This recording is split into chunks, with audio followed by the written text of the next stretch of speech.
So WhatsApp guys প্রত্যেকটা আপডেটের পরই সেন্সিটিভিটি চেঞ্জ করে থাকে, আর এই আপডেটের পরও কিন্তু সেন্সিটিভিটির মধ্যে আরেকটি নতুন সেটিং অ্যাড করেছে। তো সেই সেটিংটির কাজ কি তোমরা সম্পূর্ণ ভিডিওটি দেখেই বুঝতে পারবে। আর তোমরা তোমাদের মোবাইলের জন্য পারফেক্ট সেন্সিটিভিটি কত রাখবে তোমরা কি জানো না? তো চিন্তার কোনো কারণ নেই। তো আমি আছি কিসের জন্য? তো আজকের আমার এই ভিডিওটি সম্পূর্ণ মনোযোগ সহকারে দেখো, তোমরা তোমাদের মোবাইলের জন্য পারফেক্ট সেন্সিটিভিটি পেয়ে যাবে। তো সেই সেন্সিটিভিটি করার পর তোমাদের কিছুটা এরকম হেসে লাগা চালু হয়ে যাবে।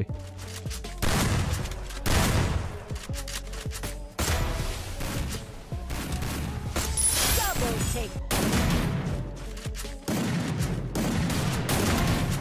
আর ভুল সেন্সিটিভিটি রাখলে গুলি বডিতে গিয়ে কানেক্ট হয়ে যায় অথবা গুলি মাথার উপর দিয়ে বেরিয়ে চলে যায়। তো এই প্রবলেমগুলো একদম সলভ হয়ে যাবে। আর তোমাদের মোবাইলের র্যাম 2 GB হোক বা 12 GB, তো আজকের আমার এই ভিডিওটি সবারই জন্য খুবই হেল্পফুল হতে চলেছে, কারণ আজকের আমার এই ভিডিওতে 2 GB র্যামের মোবাইলের থেকে 12 GB র্যামের মোবাইলের বেস্ট সেন্সিটিভিটি দিতে চলেছি। তো এখন বলছি তোমরা তোমাদের মোবাইলের জন্য বেস্ট সেন্সিটিভিটি কত রাখবে, যাতে তোমরা যে কোনো গান দিয়ে অলরেডি রেড নাম্বার মারতে পারো। বাট তার আগে যারা আমার চ্যানেলে নতুন এসেছো তারা সাবস্ক্রাইব করে দিয়ে পাশে থেকো। আর এই ভিডিও লাইক এম রাখছি মাত্র 100। তো সবাই যদি লাইক করে দাও খুব ইজিলি এই লাইক এমটি পূরণ হয়ে যাবে। ওকে, তো অনেক ইউটিউবারই বলে সেন্সিটিভিটি 100 করো, বা এখন 200 হয়ে গেছে 200 করে দাও, তাহলেই তোমরা যে কোনো গান দিয়ে অলরেডি রেড নাম্বার মারতে পারবে। তো এগুলো একদম ফালতু কথা, তাদের কথা একদমই শুনবে না, কারণ তারা খেলে হাই ডিভাইসে আর তোমাদেরকে বলে অ্যান্ড্রয়েডের সেন্সিটিভিটি। তো তোমাদেরকে বলছি তোমরা কখনো কারো সেন্সিটিভিটি কপি করতে যাবে না, কারণ সবার মোবাইলের সেন্সিটিভিটি একই রকম থাকে না। তো তোমরা যদি সেন্সিটিভিটিটা একদম 200 করে দাও তাহলে তো তোমরা হেডশট মারতে পারবে, বাট সেই রকম হেডশট লাগবে না। তো আমাদের গেমের মধ্যে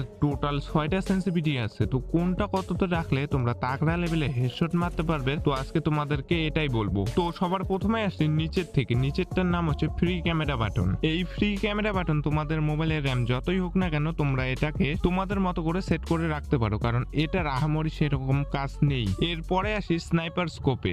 এই স্নাইপার স্কোপের সেন্সিটিভিটিটা মূলত স্নাইপার স্কোপেই কাজ করে। তো তোমাদের মোবাইলের র্যাম যদি 2 GB থেকে 4 GB র্যামের হয়ে থাকে তাহলে সবসময় এটাকে 50 করে রাখবে। আর যদি তোমাদের মোবাইলের র্যাম 6 GB 8 GB 12 GB অথবা তারও বেশি, তো তোমরা সবসময় এটাকে 30 করে রাখবে। এর বেশি করো না, না হলে তোমরা স্নাইপারকে কন্ট্রোলই করতে পারবে না। এরপর যে আছে 4টা 4 স্কোপ 2 স্কোপ রেড ডট আর জেনারেল সেন্সিটিভিটি, তো এই 4টাই কিন্তু মেন। এই 4টাকে যদি তোমরা কম বেশি করো তাহলেই হেডশটের ডিফারেন্স আসে। এই 4টা সেন্সিটিভিটিকে তোমাদের মনোযোগ সহকারে দেখতে লাগবে। তো কোনটা কততে রাখলে বেশি বেশি হেডশট মারতে পারবে এটা বলার আগে তোমরা যদি একটু নিচে খেয়াল করো, নিচে কিন্তু একটি রিসেট অপশন দেখতে পারবে। তো এই আপডেটের পর সেন্সিটিভিটিতে আরেকটি সেটিং অ্যাড করেছে, একটি ডিফল্ট একটি হাই। তো প্রথমে ডিফল্টে রিসেট